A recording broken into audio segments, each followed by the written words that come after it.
Subscribe कीजिए शब्द सम्राट न्यूज चैनल को और बेल आइकन को भी दबाइए लेटेस्ट न्यूज सबसे पहले देखने के लिए।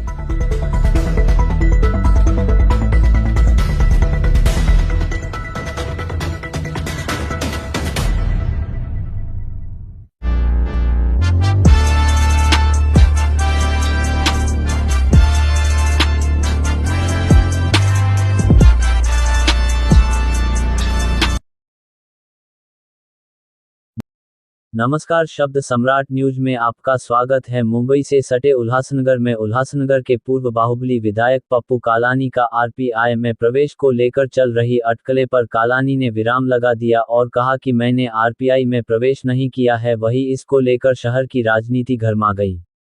बता दें कि 20 साल तक शहर की राजनीति से दूर रहने वाले उल्लासनगर के पूर्व बाहुबली विधायक पप्पू कालानी ने विधानसभा चुनाव में अपने बेटे ओमी कालानी के लिए कैंपेनिंग के बाद भी कालानी भाजपा विधायक कुमार अयालानी को पराजित नहीं कर पाए और हाल में हुए मनपा चुनाव में ओमी कालानी ने शिवसेना से दोस्ती का गठबंधन कर लिया और उल्लासनगर महानगर पालिका में टीम ओमी कालानी शिवसेना शिंदे गठ का महापौर के रूप में अश्विनी कमलेश निकम महापौर निर्विरोध चुनी गई। कालानी शिवसेना का काम करते सांसद कार्यालय में पार्टी को मजबूत करने के काम में लग गए। वहीं आज आरपीआई आठवले गठ द्वारा कार्यक्रम में उल्लासनगर जिलाध्यक्ष नाना भागुल के बोलने पर पप्पू कालानी पहुंचे और कार्यकर्ताओं ने उनके गले में पार्टी का मफलर डाल दिया और उल्लासनगर शहर में राजनीति शुरू हो गई कि पप्पू कालानी ने आरपीआई आठवले गठ में शामिल हुए हैं। वहीं इस पर विराम लगाते हुए खुद कालानी मीडिया के सामने आए और कहा कि मैंने आरपीआई पार्टी नहीं ज्वाइन किया है और बोले कि नाना भागुल मेरे मित्र है और मैं उनके बुलाने पर गया था और बोले कि मैं आरपीआई आठवले गठ से विधायक रह चुका हूं और मेरे और रामदास आठवले जी के बहुत अच्छे संबंध है और रामदास आठवले जी ने जब मैं जेल में था तो मुझे बहुत मदद की। नाना भागुल जी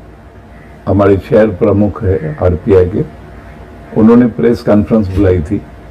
as a RPI ex MLA मुझे भी बुलाया गया था और मुझे वो मीटिंग में मफलर डाला गया था।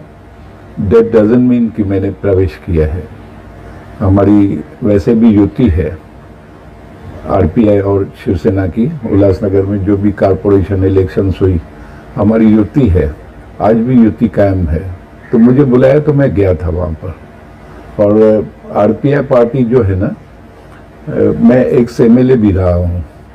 बहुत सारे कार्य आरपीआई के बस्तियों में मैंने किया है और मुझे बुलाया गया था तो मैं गया था। मफलर डाला गया था।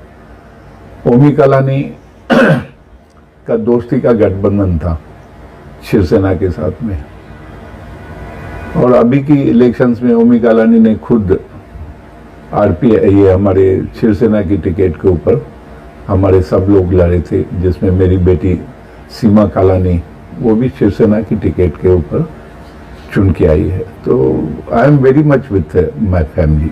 मैं मेरे परिवार के साथ में हूँ। आरपीआई के जो निरीक्षक थे बासिंग, उन्होंने उनका कहना ऐसा है कि आपने आरपीआई में प्रवेश किया है और अटल साहब आगे की जिम्मेदारी आपको देने वाले हैं। वो उन्होंने बोला है, मगर ऐसा कुछ मुझे नहीं लगता है। मेरे गले में मफलर डाला गया ऐसे 50 बार। प्रदीप रामचंदानी बीजेपी वालों ने भी मेरे गले में मफलर डाला हुआ है, मगर मेरा सॉफ्ट कॉर्नर आरपीआई के साथ में ज़रूर है, क्योंकि पास्ट में मैं आरपीआई का एमएलए रहा हूँ। तो कहीं ना कहीं मेरा सॉफ्ट कॉर्नर आरपीआई के साथ में ज़रूर है और आरपीआई शिवसेना के साथ में पूरी तरह से जुड़ी हुई है। नाना भागुल खुद भी शिवसेना की टिकट के ऊपर चुन के आए हैं, भले पैनल की वजह से, मगर आरपीआई और शिवसेना यहाँ पर बाई बाई है। देखिए, पप्पू कालानी जी का उल्लासनगर के गौर गरीबों के नेता है और लोक नेता है और उल्लासनगर में आरपीआई और शिवसेना का गठबंधन कायम है। आरपीआई के गठबंधन के जो नाना भागुल जी है वो शिवसेना के ही चुनाव चिन्ह पर चुनाव जीते हैं और उसके वजह से उनके आमंत्रण पर पप्पू कालानी जी जिस तरीके से उल्लासनगर शहर में शिवसेना को बढ़ा रहे हैं, पार्टी संगठन को बढ़ा रहे हैं, उसी तरीके से आरपीआई ये शिवसेना का छोटे भाई के माध्यम से उल्लासनगर में है। इसी के कारण उनके आमंत्रण पर पप्पू कालानी जी वहां पहुंचे थे और उस कार्यक्रम में पहुंचकर पप्पू कालानी जी ने कोई भी पक्ष प्रवेश रिपब्लिकन पार्टी ऑफ इंडिया में नहीं किया है। उन्होंने कहा है कि रामदास आठवले जी जो है वो मेरे करीबी मित्र हैं। राजनीति में मित्रता और होनी चाहिए। और रिपब्लिकन पार्टी ऑफ इंडिया के पहले पूर्व आमदार भी पप्पू कलानी जी रह चुके हैं, तो मित्रता जो है वो सायज है कि मित्रता रामदास अठवले जी के साथ में है, पर पक्ष प्रवेश कहां पर भी पप्पू कलानी जी का आरपीआई में नहीं हुआ है। इसी के साथ साथ हमारे सभी नगर सेवक शिवसेना के साथ में, डॉक्टर श्रीकांत शिंदे जी के साथ में, एकनाथ शिंदे जी के साथ में है। और पार्टी को बढ़ावा देने के लिए, पार्टी संगठन मजबूत करने के लिए पप्पू कलानी जी आए दिन रोज 6 बजे से लेकर 10 बजे तक खासदार कार्यालय में आम जनता से मिलते हैं और पार्टी वर्किंग को तेज गति देने के लिए, शिवसेना को बढ़ाने के लिए, मजबूती देने के लिए वो काम करते रहते हैं। बस कह रहा हूं कि उल्लासनगर के अंदर शिवसेना और रिपब्लिकन पार्टी ऑफ इंडिया का गठबंधन है। कारपोरेशन चुनाव के पहले भी गठबंधन था और कारपोरेशन चुनाव के बाद भी गठबंधन कायम है। यदि गठबंधन का छोटा भाई न्योता देता है हमारे नेताओं को, तो नेता वहां पर पहुंचते, इसका मतलब पक्ष प्रवेश नहीं हुआ। आरपीआई भी हमारा छोटा भाई है उल्लासनगर के अंदर, और छोटे बड़े भाई को यदि छोटे भाई ने बुलाया होगा तो उनके घर पर जाना हमारा काम है।